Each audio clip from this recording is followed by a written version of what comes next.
रोशनी जी Ireland से।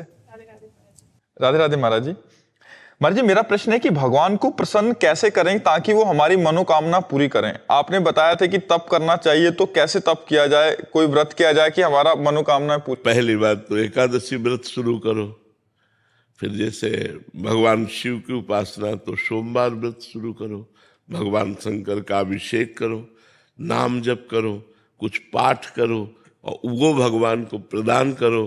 फिर भगवान से प्रार्थना करो। एक तो ये डिपार्टमेंट हो गया, और एक हो गया कि लाडले प्रभु मैं आपकी लाडली हूँ, मैं जैसी हूँ आपकी हूँ, मेरे से कुछ नहीं बनेगा, आप अपने हिसाब से मेरी आवश्यकताओं की पूर्ति कर दें, मेरे हिसाब से नहीं, मेरे हिसाब से नहीं। मेरा हिसाब तो बहुत छोटा है, नाथ आप अपने हिसाब से कीजिए। जोई जोई प्यारो करे सोई मोई भावे। ये बड़ा मस्ती का मार्ग है जो दूसरा बताया। पहले वाला वो एक दुकानदारी का मार्ग है कि जो हम किया उसका फल दे दीजिए, और इसमें किए का फल नहीं है, इसमें मैं आपकी हूं। जैसे गोदनामा में नहीं होता पूरी प्रॉपर्टी गोदनामे वाले के ऊपर, ऐसे ही भक्त को भगवान अपना सर्वस्व समर्पित कर देते हैं। भक्त जब अपना भगवान को सर्वस्व समर्पित कर देता है तो भगवान अपना सर्वस्व समर्पित कर देते हैं। तो जितना हमारा समर्पण जोर का होगा उतना ही हमें आनंद की अनुभूति होगी। एक ये मार्ग है, और एक ये मार्ग है कि जितनी जोर का हम तप करेंगे, व्रत करेंगे, उसका वैसे ही फल हमको प्राप्त होगा। ये कमजोर मार्ग है, इसमें हम कितना करेंगे। और ये मार्ग है कि सीधे भगवान अपना ऐश्वर्य, ज्ञान, वैराग, भक्ति, प्रेम जो चाहिए उसका खजाना खोल देते हैं और भक्त निहाल हो जाता है। तो भगवान का बनने में ज्यादा लाभ है। भगवान के लिए साधना करना, भगवान के बन के, ये और उत्तम बात है। अपने लिए साधना करना ये छोटी बात है, भगवान के होना ये बड़ी बात है। और भगवान के बन के भगवान के लिए साधना करना ये बहुत बड़ी बात है। इसी से भगवत प्रेम प्राप्त होता है, इसी से मोक्ष प्राप्त होता है। तो हम लोगों की आवश्यकताएं तो है। हम आपको सच्ची बताएं, भगवान के हो जाने में इतना आनंद है कि हम तुम्हें कुछ कह नहीं सकते। आप कह सकती होगी कि आपने तपस्या किया, अब तो क्या मेरे जीवन की तपस्या का फल ये संसार की झूठी माया है जो मरने के बाद साथ नहीं जाती है? नहीं, हमारी तपस्या का फल अगर ये है तब तो बहुत बेकार है।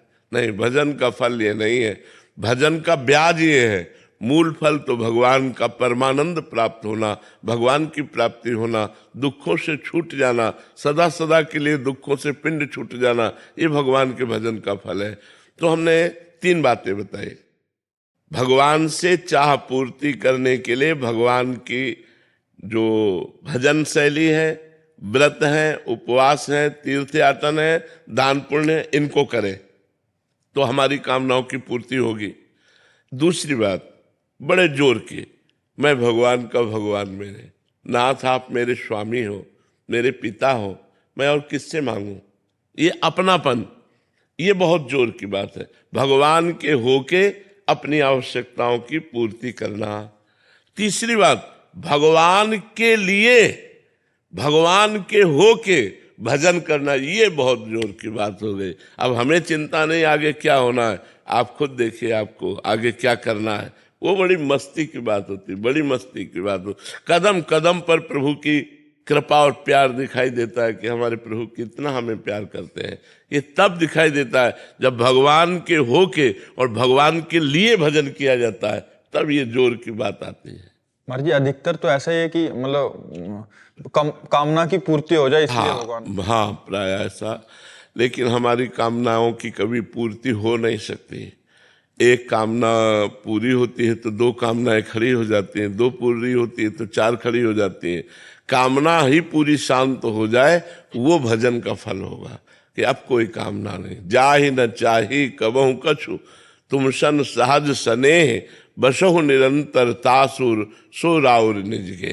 जिसे कभी कुछ नहीं चाहिए, सब कुछ व्यवस्था भगवान अपने आप करते हैं।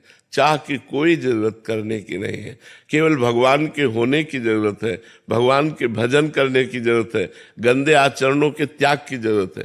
तो इसलिए हम कहते हैं तीन पद्धति है।